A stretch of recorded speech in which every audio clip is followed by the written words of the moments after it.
नमस्कार मंडळी, तुमच्या घरचे लोकही जर कोबी खात नसतील किंवा त्यांना आवडत नसेल तर कोबीचा हा पदार्थ नक्की करून बघा।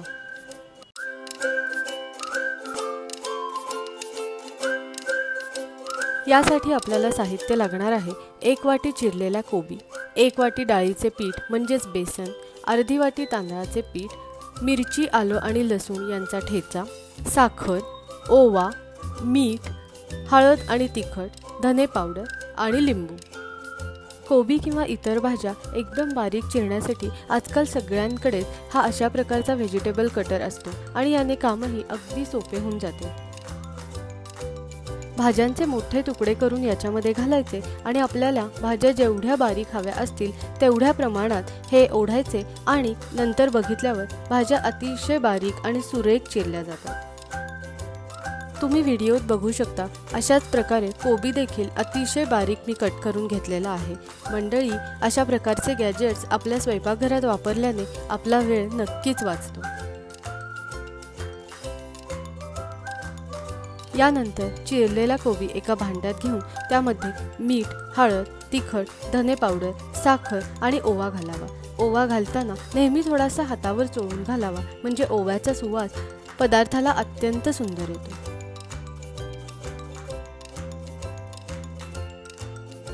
यामध्ये मिरची, आले, लसूण याचा ठेचाही घालावा। मंडळी, मी मिरची, आले, लसूण याचा ठेचा देखील त्याच व्हेजिटेबल कटरमध्ये केलेला आहे बरं का।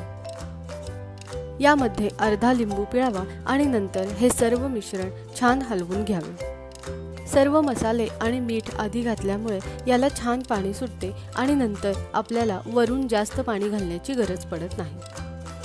यानंतर यामध्ये डाळीचे पीठ म्हणजेच बेसन व तांदळाचे पीठ घालून हाताने सर्व छान मळून घ्यावे। जेवढे लागेल तेवढेच पाणी वापरावे।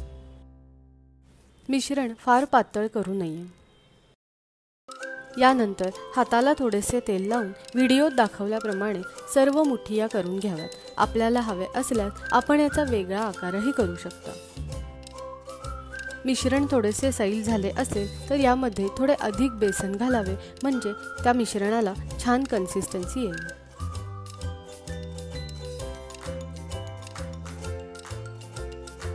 यानंतर एका चाळणीला तेल लावून या सर्व मुठिया चाळणीमध्ये ठेवाव्यात। तुम्ही इडली पात्र देखील वापरू शकता।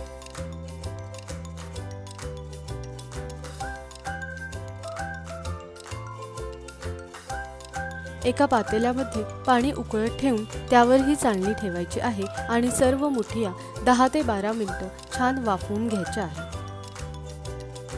तुम्ही व्हिडिओमध्ये बघू शकता मुठिया छान वाफवल्या गेल्या आहेत।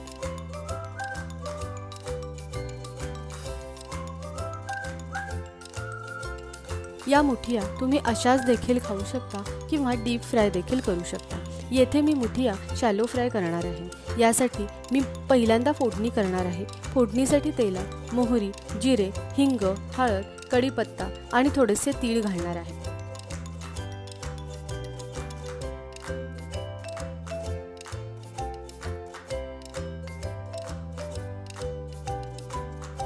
यानंतर थोडेसे तिखट घालून सर्व मुठिया या फोडणीमध्ये घालून छान हलवून घेणार आहे।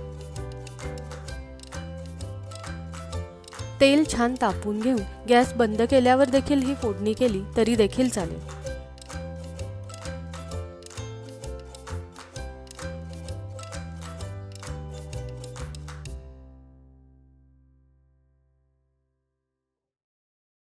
या मुठिया सर्व करताना एका बाउलमध्ये काढून त्यावर वरून छान कोथिंबीर भुरभुरावी आणि आपल्या मुठिया खाण्यासाठी तयार। मधल्या वेळेच्या खाण्यासाठी किंवा मुलांना डब्यात देण्यासाठी देखील हा अतिशय उत्तम पदार्थ आहे।